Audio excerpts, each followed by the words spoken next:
Hola amigas y amigos del portal, bienvenidos a esta edición de día lunes, que vamos a empezar comentando el fin de semana con el mayor número de infracciones a la cuarentena, al toque de queda, a todo. Hubo 811 infracciones al toque de queda en todo el país y muchas más seguramente se cometieron sin que hayan sido controladas por carabineros.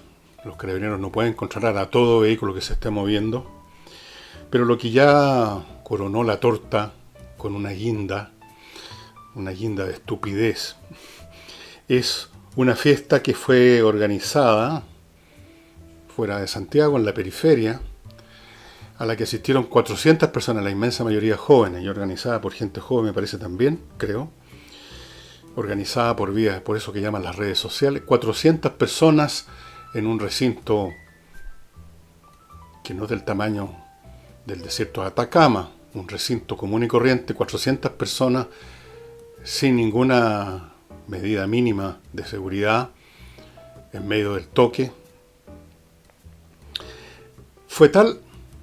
Ha sido tal la dimensión de esa infracción que el ministro del Interior, el señor Blumer, al quien yo llamo el anestesista, por su talante, por su papel como calmador de los conflictos, como hombre que busca siempre el abuenamiento, un hombre de temperamento con sangre de horchata, decían antes, él mismo perdió ese talante y dijo que esto era una muestra de estupidez humana.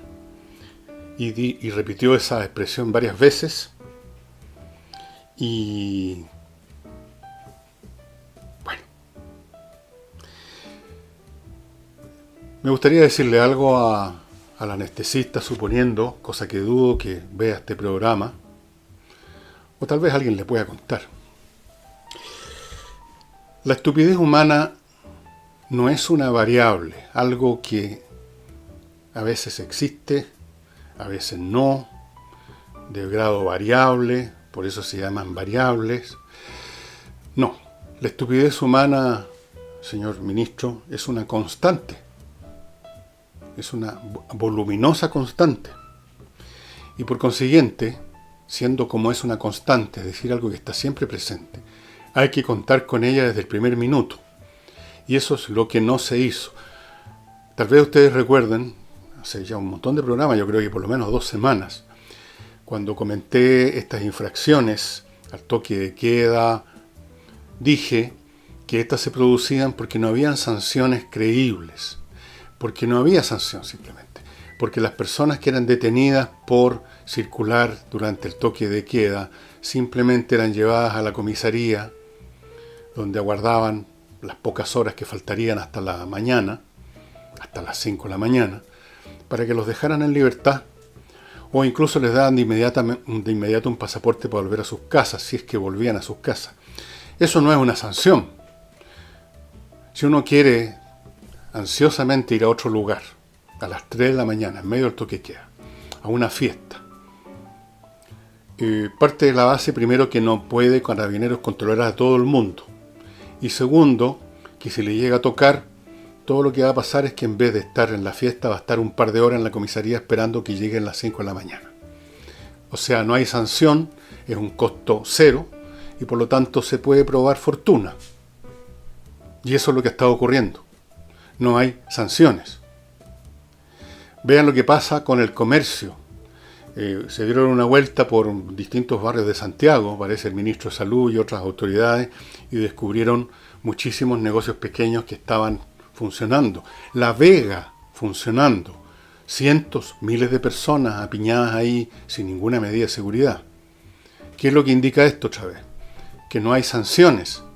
Que cuando no hay sanciones creíbles, entonces la gente hace lo que se le da la gana y actúa conforme a su estupidez, pues.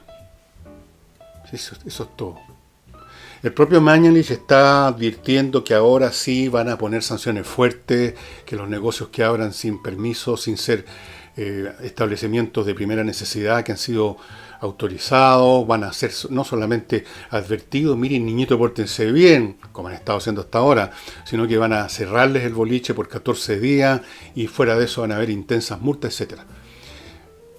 Eso debió hacerse desde un comienzo, porque la gente no entiende con buenas palabras, señor Blumel, señor Mañalich, usted. Yo creo que Mañalich lo sabe y posiblemente Blumel también. La gente no entiende con buenas palabras, por conveniencia o por estupidez, pues, como usted mismo dijo. Por eso que las sociedades se rigen mediante sanciones, mediante leyes apoyadas por un aparato de justicia y un aparato llamado fuerza pública, de modo que las personas que infringen la ley, las normas, son procesadas y eventualmente castigadas. Y esto en gran parte, por un lado, lo que podríamos llamar el egoísmo, el interés personal, y por otro lado por la estupidez, aunque las dos cosas tienden a ser la misma. Si ustedes leyeron uno de los famosos, en varios diálogos de Platón, aparece el tema de que el que hace el mal es por ignorancia, porque cree que está haciendo algo que le conviene, sin, por ser ignorante, calcular todas las variables, todos los elementos que en el fondo van a llevarlo a la infelicidad. Bajándole el tono a esa afirmación, porque yo no soy Platón, claramente digo que el que comete infracciones, el que se vota vivito, es básicamente un estúpido. Y lo digo de frentón, porque esa persona, por una vez que gana, por una vez que sale, pasa colado, pierde 1000. Ayuda con su conducta a derrumbar la fuerza de la ley. Y al derrumbar la fuerza de la ley, queda sometido a la ley de la selva, a la lucha de todos contra todos por maximizar su beneficio. Y en esa lucha de todos contra todos nada garantiza que él va a ganar siempre, al contrario, va a perder la mayoría de las veces. La persona estúpida es la que no entiende que lo más conveniente, el egoísmo inteligente, consiste en cooperar honesta y decentemente con los demás. De modo que uno no arriesga el hecho de que por una vez que se gana se pierden 1000. Segundo, aunque se ganaran las 1000 veces, uno no pasa la vida sobresaltado con la posibilidad de que va a tener que pagar tarde o temprano sus pecados, porque casi siempre se ocurre. Y aunque no llegue nunca a caer el peso de la ley, piensen en todas las noches que se pasan durmiendo mal, pensando, me podrían pillar, me podrían denunciar, mañana toca el timbre y es la policía. Toda conducta inmoral, deshonesta, es en el fondo estúpida, por lo que decía Platón, y por lo que digo yo por mi propia experiencia, en el sentido de que cuando uno rompe la ley, aunque no lo pillen, se pasa el resto del año, de la década o de la vida esperando que lo pillen, esperando que caiga la sanción, esperando que lleguen los inspectores de impuestos internos, que lleguen los detectives, que llegue la citación a tribunales. Eso es lo que sucede. Pero eso es lo que abunda. Voy a repetir lo que decía mi padre al respecto. Mi padre decía, si los huevones volaran, jamás veríamos la luz del sol. Entonces, como los huevones vuelan, es que se inventan las leyes. Y con las leyes van unidas las sanciones. Y si no hay sanciones, 400 tontones, muchachones y muchachonas, descerebrados, se reúnen en una fiesta, pensando que ellos son inmortales. Y no pensando además en sus parientes. A lo mejor son inmortales los jóvenes. A lo mejor no se van a contagiar.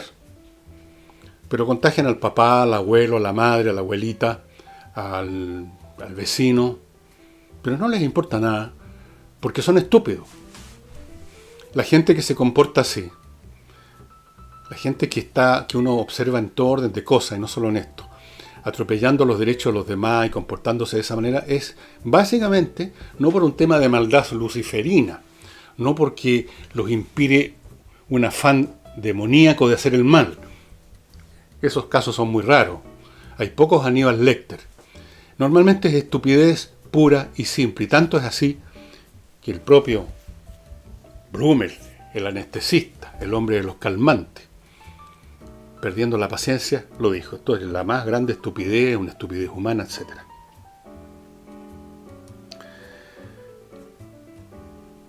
Así es que, bueno, lo que no se hizo, todavía se puede hacer, más vale tarde que nunca.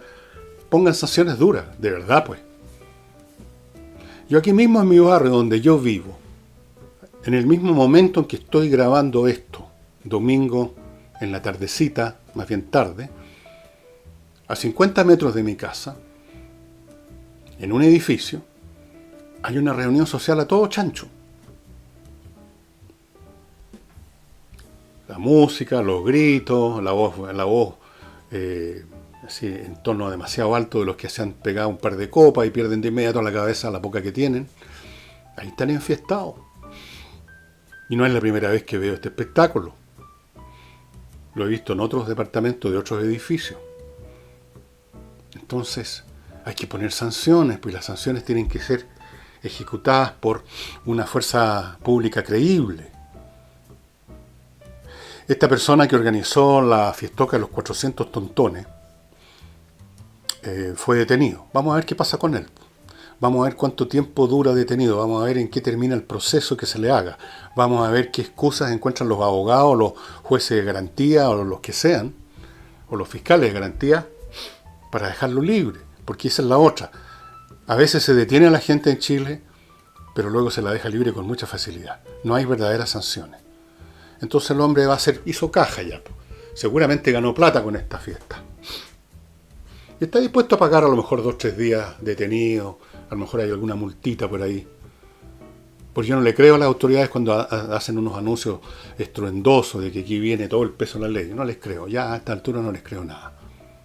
La única vez que les creo a las autoridades es cuando se trata de detener y procesar a policías.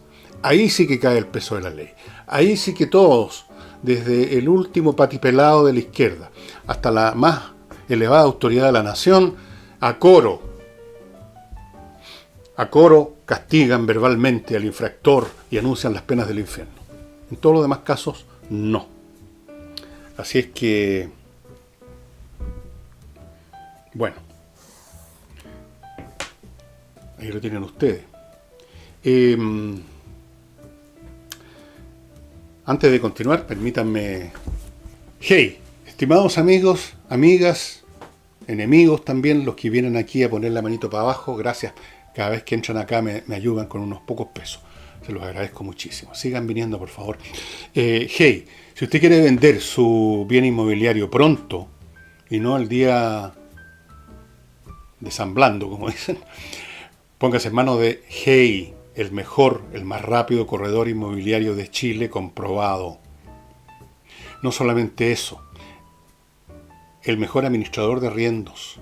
Si usted es un rentista, ese tipo de personas que compraron a lo largo de su vida 10 departamentos o casa o oficina o estacionamiento y de esas rentas no muy grandes viven, pero están cansados de lo que significa administrar eso, tratar con 10 personas todos quejándose por algo, póngase en manos de G. ¿Quiere usted arrendar por primera vez a alguien? Póngase en manos de G y mire que hay arrendadores que son espantosos, o arrendatarios, son espantosos. No pagan, después usted no los puede sacar, le rompen el boliche. Póngase en manos de G. Él sabe seleccionar a buenos arrendatarios. Y finalmente, para tasar su propiedad, póngase en manos de G. Tasar es muy importante. Aquí se suele caer siempre en el pecado de la codicia. No sé si llamarla estupidez también, de poner precio excesivo y por lo tanto no se vende nunca. Él sabe tasar, poner el precio correcto para vender. Hey, entonces. Les recuerdo además Lavo Club, este detergente diseñado químicamente y fabricado en Chile, distribuido en Chile. Lavo Club viene en este contenedor que, como ustedes ven, es grande, son 10 litros. Usted lo pone al lado de la lavadora. Ahí tiene la tapa, esta sirve de dispensador, va sacando. El producto es biodegradable. apenas ha funcionado, sacando la mugre, su ropa, se desintegra químicamente y no le hace daño al medio ambiente. Es hipoalergénico, no le molesta la piel con la ropa lavada con algunos detergentes. La gente con piel delicada, como vuestro servidor, siente molestia. No pasa eso con esto porque es hipoalergénico. Fuera de eso, es lo más cómodo que hay porque 10 litros le duran muchos lavados y cuando se le está terminando, ya se le terminó, usted todo lo que tiene que hacer es llamar o ponerse en contacto con Lavado Club. Ahí están las direcciones, los teléfonos o el sitio web para muchas ciudades y le van a llevar a la casa. No tiene que moverse usted, le llevan a la casa el producto. ¿Qué más quiere? ¿Qué más se puede pedir? No se puede pedir más que eso. Les recuerdo además Notario Express. Notario Express, estimados amigos, que es un servicio que les permite ahorrarse la mayor parte del tiempo del trámite de sacar un papel de notaría, porque usted lo hace en su casa, entra a la página notarioexpress.cl, llena los datos que le piden para el papel que usted necesita, lo paga ahí mismo con tarjeta, la orden parte a la notaría que usted escogió o que la propia página le aconseja porque está más cerca de su casa, se imprime, el notario la firma y usted tiene que ir a la notaría solo los minutos que necesita para tomar el formulario, firmarlo y partir. 5 o 10 minutos cuando mucho. Se ahorra un montón de tiempo, se ahorra estar ahí horas en una notaría, etc. Fuera de eso, Notario Express, recuerden, tiene un servicio ahora para facilitar las desvinculaciones masivas. Póngase en contacto con ellos, contacto notarioexpress.cl. Tiene 2 modalidades, centralizada y descentralizada. Facilita este doloroso, pero a veces hoy en día necesario trámite que creo que está siendo muy abundante, lamentablemente, en las empresas constructoras, porque no se está construyendo en Chile. Dejaron de haber nuevos proyectos con el llamado, ¿cómo lo llaman? La estallido social. Y ahora con la pandemia, imagino. Bueno. Y finalmente, para los que quieran invertir en Estados Unidos en bienes inmobiliarios, terrenos, casas, puede ser también una fábrica, una panadería, una licorería, algo que usted quiere manejar. Invierta en USA.cl. ¿Quiere usted abrir una cuenta en un banco norteamericano y contar con todas las ventajas de una cuenta en un banco norteamericano? Invierta en USA.cl. Usted no tiene que moverse de su escritorio. Abra su laptop o notebook, entre a invierta en USA.cl y ya dio el tremendo primer gran paso para esa inversión.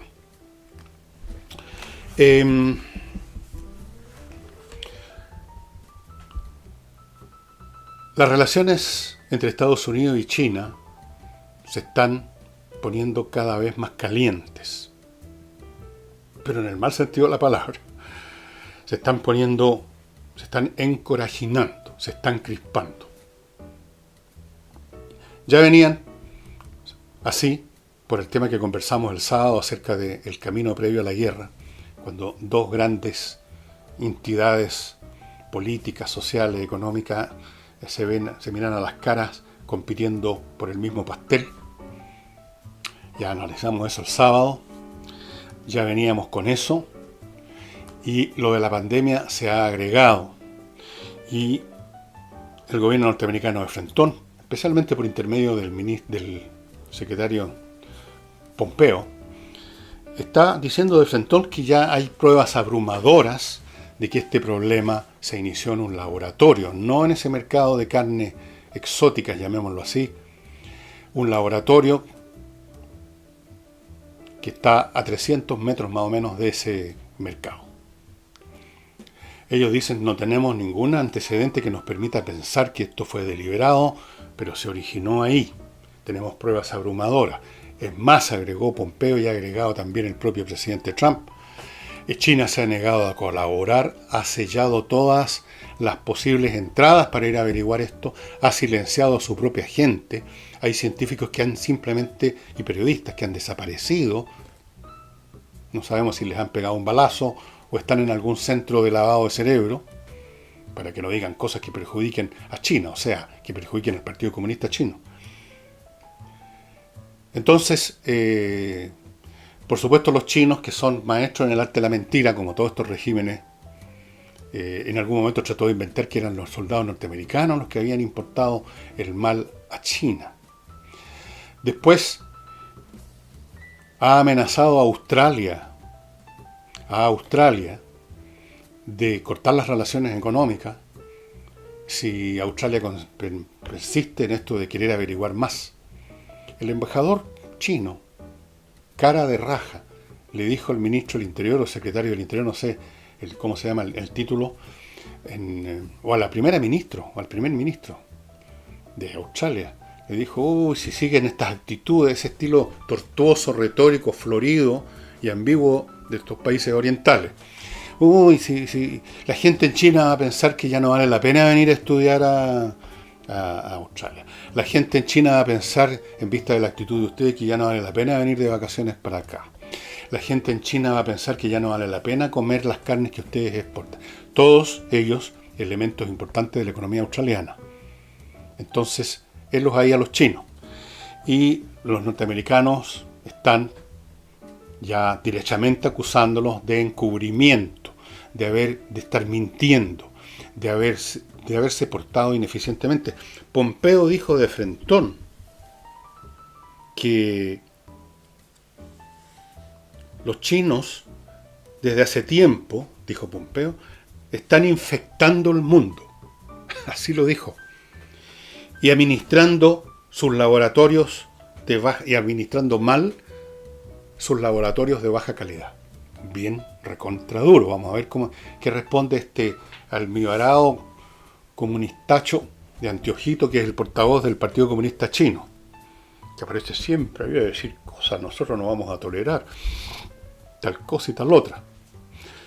Bueno, las cosas que la relación se está poniendo bastante espesa, y en tiempos como estos, en que hay tensiones y malestares por todos lados y rabias por todos lados, el poco sentido común que tienen los seres humanos se deteriora aún más y puede pasar cualquier cosa. Los chinos son muy mentirosazos. Fíjense ustedes que en el mar de la China, a cada momento, los norteamericanos han desfilar sus 1 o 2 barcos de guerra por las zonas que pretende China que son de su soberanía. Porque, como ustedes saben, declararon que el 90% del mar de la China es de ellos, de la noche a la mañana, y establecieron de la noche a la mañana unas islas artificiales, con edificios, con aeropuertos, con cohetes antiaéreos, con de todo. Y sin embargo son los otros los que están perturbando la paz y la seguridad de la región. Ese es el lenguaje. Entonces, cuando aparecen estos barcos americanos cruzando cerca de sus islas, los chinos ponen algún barquito de los suyos, probablemente copiado de algún barco de Hollywood norteamericano de los años 50, a hacer lo que se llama a seguirlo, a hacer su sombra. Pero no les basta con eso, sino que declararon en la última oportunidad, hace un par de días, que habían expulsado un barco norteamericano de sus aguas. ¿Cómo? ¿Cómo lo pueden expulsar? ¿Así empujándolo? ¿Pueden empujar un barco? No veo cómo lo podrían expulsar. No pueden expulsarlo. Y la Marina norteamericana negó que le hubieran expulsado ninguna cosa. Así que la cosa está ahí media calentona. Es tanto lo que está en juego en términos de comercio a la larga, intereses a la larga, imposibilidades de ganar una guerra. Esos factores probablemente tengan más peso que estas rabietas, que estas pataletas, que estos odios que se pueden tener en un momento dado, estas ganas de masacrar al otro, pero que son detenidas por el conocimiento, por el peso de estos intereses comunes. Pero no descartando el hecho de que existen intereses comunes y estas fuerzas tan poderosas que impiden un estallido, no es menos cierto, como lo muestra la historia humana, que en algunas oportunidades simplemente igual explotan las cosas porque se llega a un nivel de rabia donde se pierde todo cálculo. Esto uno lo ve hasta en las disputas entre personas comunes y corrientes, que ambas siendo grandes, siendo fuertes, se insultan, se dicen cosas, pero se retienen de pelear porque no saben cómo va a terminar, pero en una de esas terminan dándose botellazos, terminan a los puñetes. Vamos a ver qué ocurre con eso, estimados amigos. El hecho es que la cosa está bastante complicada en ese sector del mundo. y no solo en ese, pero para otro día dejaremos el tema de Irán, dejaremos el tema de Ucrania que sigue pendiente, el tema de Venezuela y Colombia que sigue pendiente, Venezuela y Estados Unidos que sigue pendiente, etcétera, etcétera, etcétera. Y volvamos a la política nacional. El señor Vidal, el conocido Vidal, el Vidal de todos nosotros, ha dicho que ninguna de las 5 oposiciones, o sea, parte diciéndonos que no existe una oposición, sino que 5 bandos distintos, ninguna de ellas, dice, ofrece una alternativa de gobierno. Y luego agrega, nos cuesta construir una respuesta común. Voy a comentar esto. Creo que ni por separado ni juntas la oposición ofrece una alternativa de gobierno. Por ninguna parte. Y por la misma razón. Porque no tienen un territorio común, un terreno común, primero, para juntarse. Operan como sectas, cada una de las cuales tiene en el centro su catecismo algunos de los pedazos o restos del naufragio de la ideología marxista, de las cuales antes eran, devotos, totalmente, como la gente del Partido Comunista que lo sigue siendo, siguen creyendo en un Dios que hace rato que se cayó muerto delante de ellos, otros parcialmente, como los socialistas, otros a medio morir saltando, como los radicales, que en los viejos tiempos, me acuerdo perfectamente a uno de ellos diciendo siempre, nosotros usamos el marxismo como instrumento de análisis, que suena bien, ¿eh? Después los DC, que lo tuvieron como referente, no para aceptarlo, sino para tratar de crear una alternativa que nunca se supo cuál era, el socialismo cristiano, el humanismo cristiano, el humanismo no sé cuánto, toda clase de variantes de las mismas frases, pero sin ningún contenido. Son sectas, simplemente sectas. Por sí solas no tienen nada que le sirviera al país. Y juntas, si es que se pudieran juntar, tampoco. Entonces, aquí de lo que se trata no es, y lo digo una vez más, de que estos partidos, por cuestiones de personalismo de sus dirigentes, o porque hubo un malentendido en tal lugar, o porque alguien de este partido le dijo algo pesado al del otro, o porque no se pusieron de acuerdo para elegir a quién iba a dirigir, iba a ser el presidente de la mesa del Congreso, del Senado, de la Cámara de Diputados, o porque alguien hizo una declaración que no le gustó lo del otro. No son esas pendejerías las que producen de que no haya un terreno común y que no puedan, como dijo Vidal, nos cuesta construir una respuesta común, porque no existe una respuesta ni común ni aislada. Toda su concepción del mundo se derrumbó estrepitosamente hace ya años. En su momento, cuando recién ocurrió, algunos de ellos tomaron razón de ese hecho, pero luego, como suele ocurrir con los seres humanos, que somos desmemoriados y estamos muy interesados, se nos olvidó esa caída, se nos olvidó que nos dimos cuenta, se nos olvidó que tomamos en cuenta, se nos olvidó que recambiamos nuestro pensamiento o hicimos un leve intento de cambiarlo o modificarlo siquiera. Se nos olvidó y volvimos a business as usual. Volvimos, como vuelven las partículas al magneto que las atrae, a el catecismo de siempre. Y no deja de ser entendible porque, si no, ¿a dónde se iban? ¿A dónde se iban? Hay muchos credos, les podría contar la historia porque conozco la historia de varias religiones, que en algún momento sufrieron un golpe feroz, que se les derrumbó su mito fundacional, y no por eso desaparecieron, porque por último las religiones están fundadas en una característica de la naturaleza humana, la necesidad imperiosa del hombre común y corriente y la mujer común y corriente de tener una explicación a la mano, simplona, del mundo, del futuro, algo así como el calendario astrológico del año. Y se cierran. Y les voy a poner un ejemplo. El señor Mico, que dirige el Instituto Nacional de Derechos Humanos, dio una entrevista donde dijo algo bien razonable, y algo que han dicho otros de distintos sectores, incluyendo la izquierda, de que los jóvenes no han aprendido que los derechos van junto con los deberes. Todo el mundo entiende que cuando está hablando de derechos en esta ocasión, Mico, se está refiriendo a los derechos en general, y por ejemplo en el caso de los jóvenes especialmente, el derecho a la educación libre y de calidad y todas esas cosas. Es evidente que nos está refiriendo a los derechos humanos, que obviamente si uno acepta la teoría de los derechos humanos, tiene que aceptar de que son derechos que son inalienables y que se tienen independientemente de lo que uno haga y de quién es. Es evidente que Mico no se está refiriendo a eso. Se está refiriendo a todas las demás cosas, donde efectivamente un derecho va asociado a un deber, porque en el fondo un derecho es un contrato dentro de una estructura social, política y cultural entre los individuos para que nos comportemos de cierta forma civilizada. Cuando se dice, por ejemplo, que un ciudadano tiene derecho a voto, nos está diciendo que nació para votar, que tiene derecho desde guagua a votar. Se está diciendo que una vez que cumple ciertos deberes o condiciones, es ciudadano que tiene cierta edad, ha cumplido con ciertos requisitos, tiene el carnet de identidad al día, no es una persona que está cumpliendo una pena por un delito. Es un ciudadano normal, digamos, por lo tanto.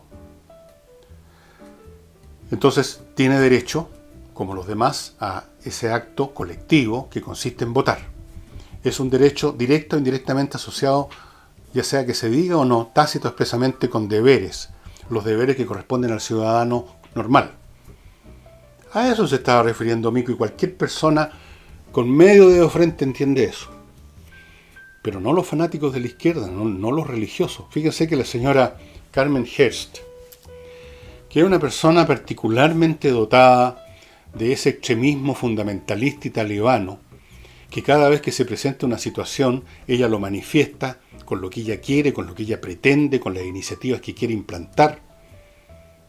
Abro paréntesis, tiemblo de imaginar de vivir en una sociedad donde la señora Hearst tuviera algún cargo de autoridad, porque se convertiría en una comisaria implacable, en la pasionaria.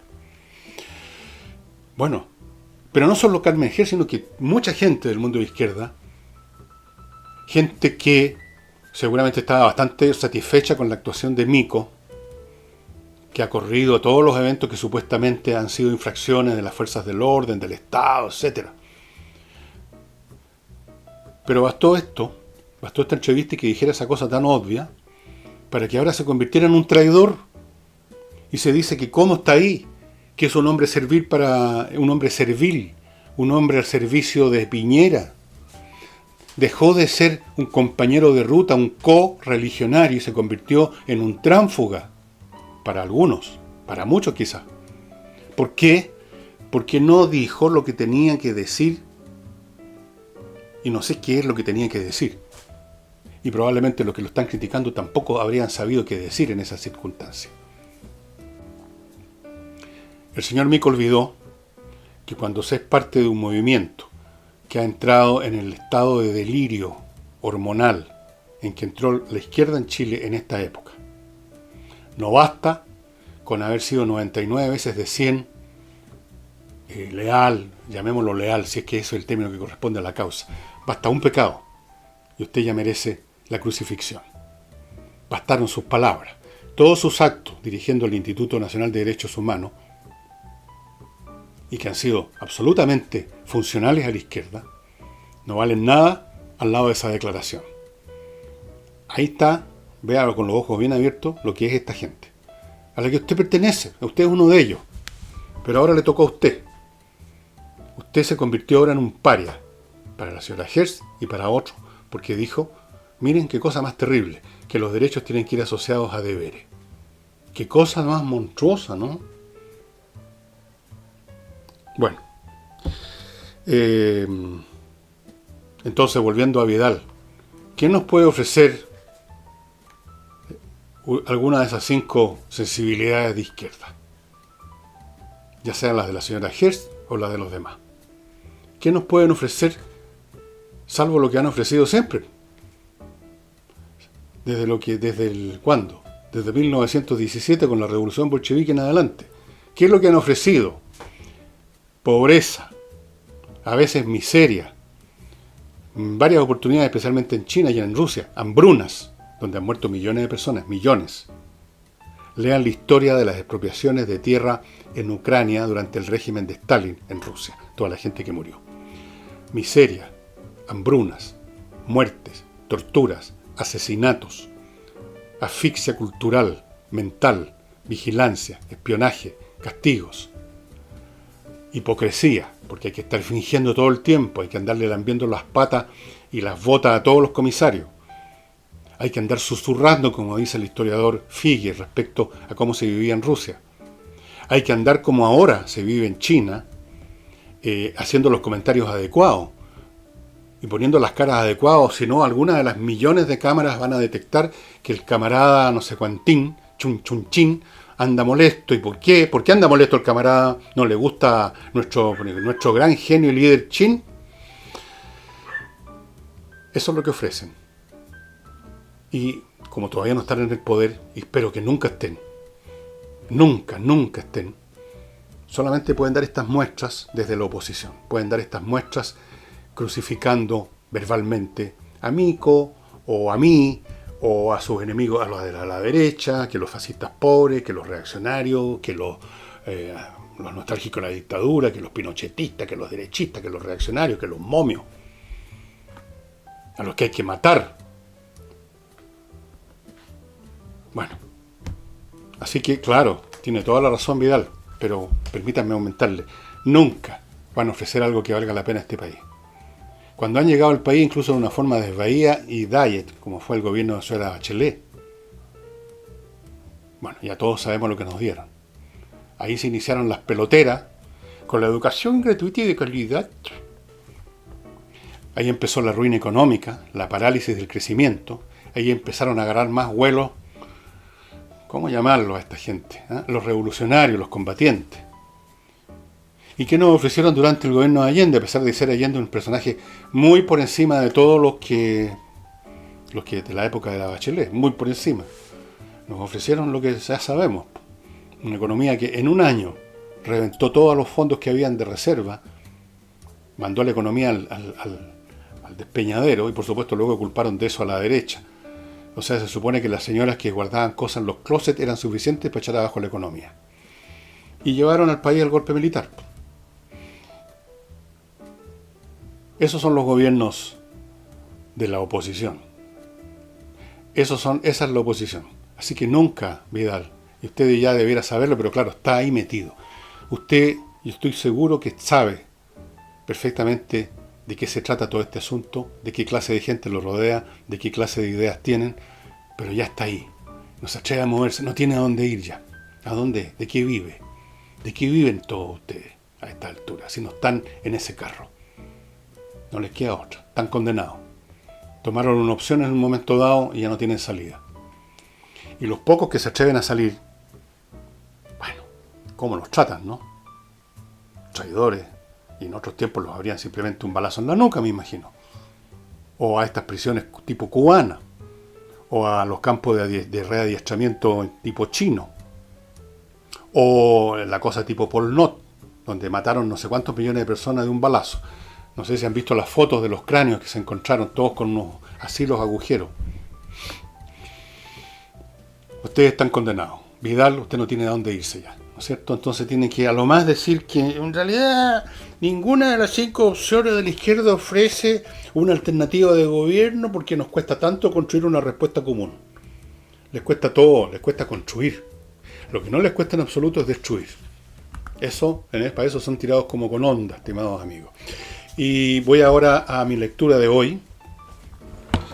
Esto que les voy a mostrar es un libro que tiene un título X, pero podría tener otro porque es una colección de cuentos de un gran estilista, escritor de lengua inglesa, aunque es de origen ruso, don Vladimir Nabokov, que siendo ruso dominó a tal punto el inglés que el inglés de él es exquisito, exquisito. Su estilo, su ironía, su humor, su observación de las cosas, su manera de describir, con una minuciosidad, con una obsesiva preocupación por el detalle, como de un coleccionista de mariposas, que las pone, las clava con un alfiler y luego las observa y las describe con una letra chiquitita en unos cartones chiquititos. Ese es el estilo de este gran escritor, el autor de Lolita, que es un libro sumamente divertido. Y les voy a leer el principio de uno de los cuentos que aparecen en este volumen, Mademoiselle O, Editorial Sur. Este es un libro bastante viejo, como ustedes ven, las páginas están ya no amarillas, sino cafés. Hay una dedicatoria aquí. No. Sí. Este libro se lo presté al padre de un amigo. Murió muy poco tiempo después este padre del amigo. Entonces me puso aquí una nota respecto a Vladimir Nabokov, con su letrita. Falleció el 2 de julio de 1977 en Montreux, Suiza, a los 78 años. Ahí está. Y a lo poco tiempo de escribir esto, David Alvala, así se llama este caballero, padre de un amigo mío, murió también. Que dice este cuento que se llama Nube, Castillo, Lago, y donde describe de una manera comiquísima un viaje de estos viajes de turismo, de vacacionales, con un grupo de gente, de una persona y lo que le sucede. Dice así: a uno de mis representantes, un modesto soltero, moderado y muy eficiente, le tocó en suerte ganar un viaje de placer en un baile de caridad ofrecido por refugiados rusos. Esto sucedió en 1936 o 1937. El verano berlinés estaba en su plenitud. Era la segunda semana de frío y humedad y daba pena mirar todo lo que había reverdecido en vano. Solo los gorriones se mantenían alegres. Mi representante no tenía interés en hacer un viaje, pero cuando intentó vender su boleto en una oficina del departamento de viajes de placer, se le dijo que para hacerlo debía tener un permiso especial del Ministerio de Transportes. Al presentarse en este, resultó que primero debía elevar una complicada petición por medio de un escribano, en papel sellado. Además debía obtener de la policía algo llamado certificado de no ausencia de la ciudad durante el verano. Estamos hablando ya de la época hitleriana, ¿no? De modo que tras un breve suspiro decidió partir. Unos amigos le prestaron un botellón de aluminio, se hizo reparar las suelas de los zapatos, compró un cinturón y una camisa de franela muy deportiva, una de esas prendas pusilánimes que encogen en el primer lavado. Era casualmente demasiado grande para este agradable hombrecito pulcramente peinado siempre, de ojos tan inteligentes y bondadosos. En este momento no puedo recordar su nombre. Creo que era Vasily Ivanovich. La noche anterior a la salida durmió mal. ¿Por qué? Pues debía levantarse excepcionalmente temprano y por lo tanto llevó a sus sueños el delicado rostro del reloj que latía sobre su mesa de luz. Pero en primer término, pues esa misma noche, por ninguna razón determinada, empezó a imaginar que ese viaje, que una fortuna de faldas cortas había dejado caer sobre su cabeza, ese viaje que había aceptado de tan mala gana, le traería cierta trémula, maravillosa felicidad. Esta felicidad tendría algo en común con su infancia, con el entusiasmo que la poesía lírica rusa suscitaba en él, con cierto horizonte vespertino que una vez había visto en un sueño, y con esa señora, la mujer de otro hombre, que había amado sin esperanza durante 7 años. Pero sería algo aún más pleno y significativo que todo eso. Además, sentía que la vida realmente buena debía estar orientada hacia algo o alguien. La mañana era monótona, pero sofocante, como templada al vapor, con un sol interior. Era bastante agradable sacudirse en un chirriante tranvía hacia la lejana estación de ferrocarril señalada como sitio de reunión. Muchas personas, desgraciadamente, participaban en la excursión.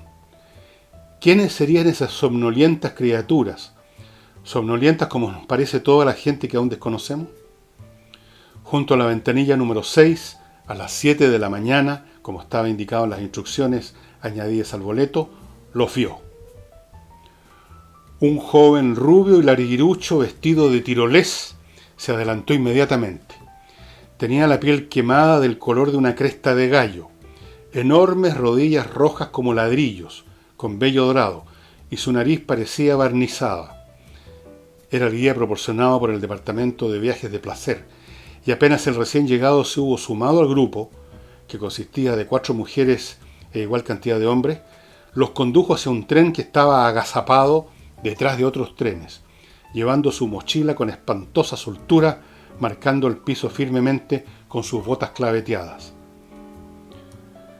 Todos se acomodaron en un vagón vacío, de inconfundible tercera clase, y Vasily Ivanovich, habiéndose sentado solo y puesto en su boca una pastilla de menta, abrió un pequeño volumen de Shevchev, un poeta ruso, a quien desde hacía mucho tiempo tenía intención de releer. Pero se le pidió que abandonara la lectura y se uniese al grupo.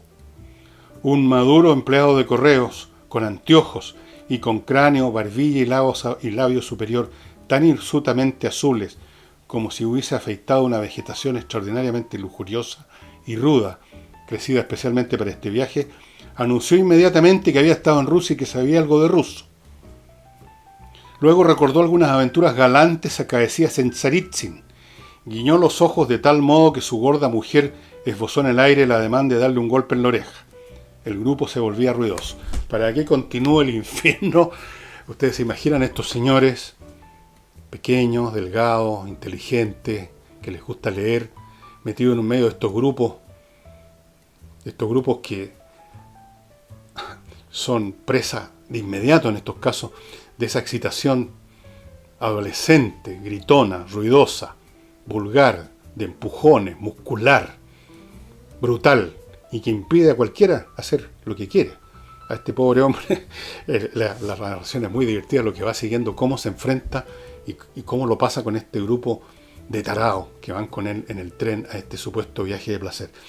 Todas las narraciones de Nabokov son por el estilo, graciosas en su descripción, en los detalles, en las cosas que dice, que son exactas como para dar la descripción del tipo persona, como esto del guía larguirucho con la nariz como barnizada, esos tipos agresivos en su tontería, en su limitación, pero que son entradores y rudos. Ustedes ubican esa clase de gente, abundan.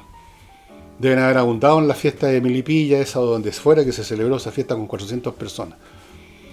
¿Cómo habrá sido la gritadera, el ruido, la fumadera de cigarro, de marihuana, la tomatera, hasta que llegó la policía y apretaron raja? Pero parece que hay muchos autos de estos que apretaron raja, que ya les tenían tomado las patentes, así es que van a recibir las respectivas citaciones, pero de vez en cuando uno obtiene cierta satisfacción cuando los tontos son castigados. Y eso sería todo, estimados amigos, será hasta mañana.